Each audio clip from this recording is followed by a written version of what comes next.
بسم اللہ الرحمن الرحیم۔ السلام علیکم ورحمۃ اللہ وبرکاتہ۔ مصیبت اور پریشانی کی دعا۔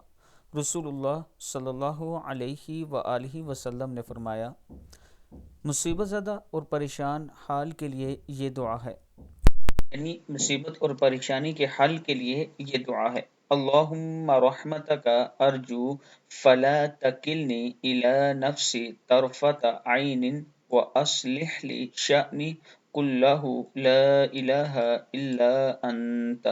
اے اللہ، میں تیری ہی رحمت چاہتا ہوں، تو مجھے ایک لمحہ بھی نظر انداز نہ کر اور میرے تمام کام درست فرما دے، تیرے سوا کوئی معبود برحق نہیں۔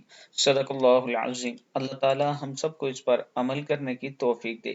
ویڈیو کو آپ دوستوں نے آگے ضرور شیئر کرنا ہے۔ اس کے ساتھ میں اپنے تمام چاہنے والوں سے گزارش کرنا چاہتا ہوں کہ بلیو ورڈ سٹی کے عوامی بلاک میں اگر آپ انسٹالمنٹ پہ 4 سال کی قسطوں پہ اپنا پلاٹ لینا چاہتے ہیں تو یہ میرا واٹس ایپ نمبر موجود ہے، انشاءاللہ میں آپ کو مزید ڈیٹیل دوں گا، آپ اس پر مجھ سے رابطہ کر سکتے ہیں۔